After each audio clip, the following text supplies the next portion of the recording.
nuevamente desde Berlín a Bogotá. Amir Valle en Berlín, en Bogotá, ahora mismo Johan Ramírez. Y vamos a conversar hoy sobre un tema que ha sido actualidad en los últimos años, lamentablemente, y ahora mismo está siendo el mayor tema de actualidad en América Latina. Y es precisamente estas olas migratorias que han conmocionado la vida social, política y económica de nuestros países en ese éxodo de mucha gente que decide ir a ver qué cosa es el sueño americano. Johan, me gustaría que tú desde la perspectiva de estar allí, estar en el centro y de tener información bastante fresca sobre lo que sucede actualmente, que nos deje un panorama bastante breve de lo que sucede en estos momentos con esa oleada migratoria que no se detiene. Sí, Amir. Bueno, un gusto saludarte luego de esta pausa del verano que hicimos y de por fin poder nuevamente conversar acá de América Latina. Pues la situación de la migración en la región es realmente dramática y es mucho más dramática, Amir, de lo que se ve en las noticias, de lo que uno puede ver en imágenes o en fotografías. De verdad, cuando uno está allí en esas zonas críticas, ¿no? Fronterizas, sobre todo acá en la frontera entre Venezuela y Colombia, o la frontera entre Colombia y Panamá, por ejemplo, donde hace poco estuve, lo que uno ve allí, el drama humano es realmente descorazonador.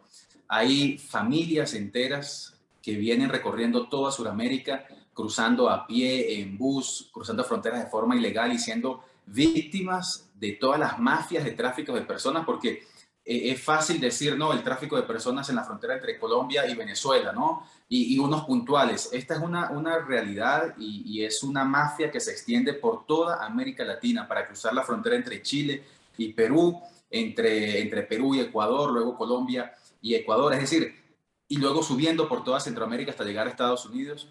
De modo que es realmente dramático ver familias enteras, niños en los brazos. Cuando estuve hace poco allí en Necoclí, Capurganá, en la frontera con Panamá, gente que se aventura 8 días, Amir, a través de la selva, el tapón del Darién, 8 días caminando, durmiendo a la intemperie, llevando escasas cosas para comer, sin poder ducharse, tomando agua de los ríos, que tal vez no es agua potable muchas veces, es decir, exponiéndose a enfermedades, a peligros, y luego a todas las mafias que te decía, extorsión, bueno, violaciones, una cantidad de desastres, ¿no?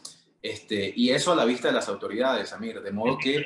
Eso te iba a preguntar, o sea, ¿qué hacen las autoridades en este caso? Porque es lo que uno se pregunta. Uno ve las muertes, uno ve el tráfico de personas, uno ve las violaciones que están sucediendo, o sea, ve todas las cosas que están pasando, por lo menos las escucha, porque es en lo que se centra una buena parte del periodismo que llega desde la región, pero ¿qué qué hacen estos gobiernos? ¿Pueden hacer realmente algo contra esas mafias?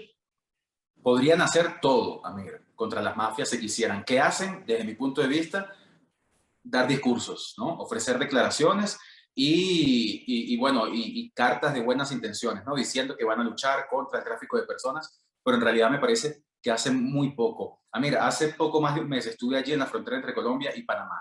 Estuve unos 5 días. Al segundo día, ya yo sabía, porque me lo habían dicho, mira, este que está allá es quien dirige la mafia del tráfico de personas aquí en la región. El grupito que está allá es uno de los que llevan las maletas. Aquel grupito son los guías que cruzan en la montaña. Ya yo sabía cuánto pagaban los migrantes para llegar desde Colombia hasta Panamá, ya sabía cuántas etapas había. Es decir, yo, un simple periodista, al segundo día de estar allí, Lo sabía. los estados latinoamericanos, con todos los elementos de seguridad, de inteligencia, con todos esos recursos, si quisieran hacer algo para detener esas mafias, la detendrían en 2 días, pero no lo hacen. ¿Por qué? Porque hay una cantidad de intereses económicos, políticos que están ahí en juego que le interesa a muchísima gente que esa mafia, que ese tráfico de personas siga adelante. ¿Por qué? Hay un detalle que, perdóname que te interrumpa, hay un detalle que yo creo que sí me gustaría que precisaras si tienes algún dato al respecto, y es justamente sobre la parte, digamos, más buena o más positiva, si se podría llamar así, de este éxodo, de esta ola migratoria, y es como en esas zonas que son prácticamente depauperadas de todos los gobiernos, son zonas limítrofes, alejadas de los centros de gobierno, de poder, de desarrollo, cómo esa ola migratoria también significa de algún modo cierta prosperidad. ¿Puedes hablar de eso? Claro, pero es una prosperidad, Amir, que no se traduce en una mejora de calidad de vida, ¿no? Es decir, esas zonas fronterizas históricamente han sido abandonadas por los gobiernos. No hay inversión social, no hay carreteras, no hay escuelas, los hospitales son precarios, porque los gobiernos no se interesan, porque quedan muy lejos de las capitales, entonces simplemente no hay inversión social. Entonces, estas olas migratorias generan un comercio, una reactivación económica inesperada, porque es un tráfico en Capurganá, allí en la frontera entre Colombia y Panamá, se hablaba a principios de agosto que había 10.000, 14.000 migrantes represados. O sea, hay que imaginarse lo que representa para un pueblito pequeñito tener 14.000 personas comiendo, buscando dónde dormir, comprando artículos de aseo personal, lo que sea, ¿no? Comprando botas para cruzar la selva, carpas. Entonces, eso genera un comercio y unos ingresos que el Estado no puede ofrecer, ¿no? A través de la inversión, que la industria privada no puede ofrecer a través de la creación de empleo. Entonces, ese tráfico de personas genera un comercio allí interno, pues, que relanza la economía de esas regiones. Entonces, se beneficia el gobierno porque es un problema menos, ¿no? Exacto. Unas zonas abandonadas de las que ahora no tiene que preocuparse porque ya tienen de qué vivir. Se beneficia la comunidad local porque ahora tiene dinero, ¿no? Y se benefician los migrantes porque pueden seguir cruzando y moviéndose a través del continente.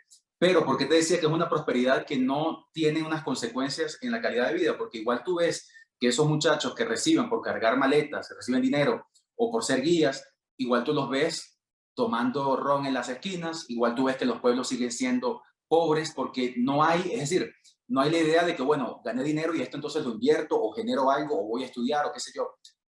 Entonces creo que eso pues genera un comercio interno que no se traduce en una mejora de calidad de vida.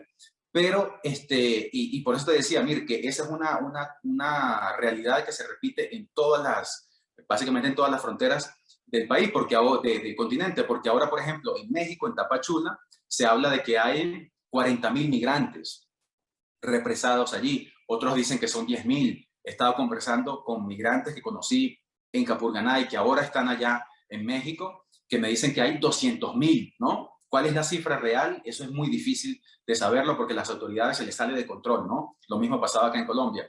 Entonces, imagínate, Tapachula, un pueblito allí en la frontera entre México y Guatemala, un pueblito abandonado que tiene miles de migrantes, es lo mismo, ¿ves? Entonces, por eso te digo, es una economía que beneficia a mucha gente, básicamente, y por eso a los gobiernos no les interesa detener el tráfico de personas. Hay una pregunta que suele hacerse mucha gente que sigue el tema, Johan, y es el hecho de que a pesar de que, por ejemplo, Estados Unidos está tomando medidas para frenar esa inmigración, no estamos hablando aquí de Biden a favor de los Dreamers, no, no, no, estamos hablando de frenar esa parte, y a pesar de eso, la mayoría de la gente insiste en seguir yéndose hacia Estados Unidos.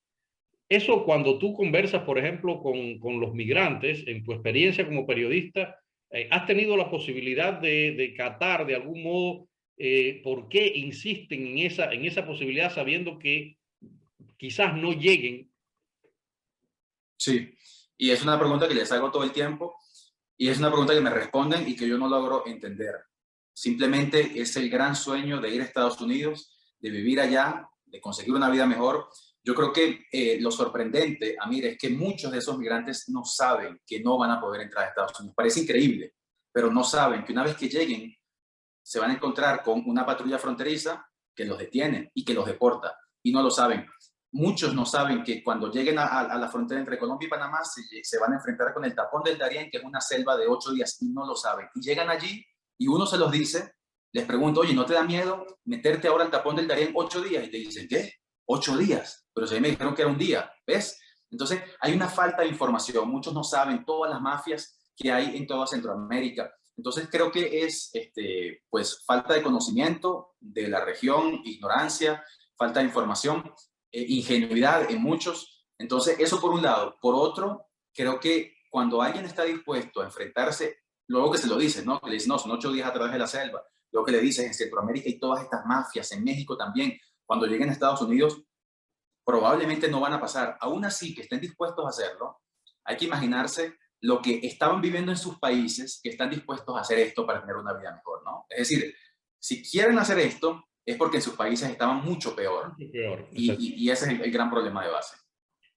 Finalmente, yo creo que algo que no se nos puede pasar es que la emigración y estas olas migratorias que además han implicado por primera vez en toda la historia del siglo XX y de lo que va del XXI a prácticamente todos los países de Latinoamérica. Esta ola migratoria ha generado de algún modo algunos odios, algunas rencillas entre los propios latinoamericanos que de algún modo siempre nos veíamos como un todo único, que nos ayudábamos, muy solidarios. Acabamos de ver lo que pasó en Chile contra los inmigrantes, o sea, estas realmente quemadas muy feas de una parte de la población chilena. No hay que generalizar, hay que decir siempre que también es una parte de la población hacia un grupo de migrantes, pero esos sucesos también, lo sabemos, han pasado en Panamá, han pasado en Guatemala, han pasado en México, han pasado en la frontera con Estados Unidos. Allí bajo el puente también se comentaba mucho en las noticias que había muchas diferencias entre los haitianos, los cubanos y otros latinoamericanos que estaban esperando en ese puente. ¿Cómo tú ves esa nueva perspectiva que trae, de algún modo, vamos a decir, espiritualmente, ideológicamente, socialmente para América Latina esta oleada migratoria?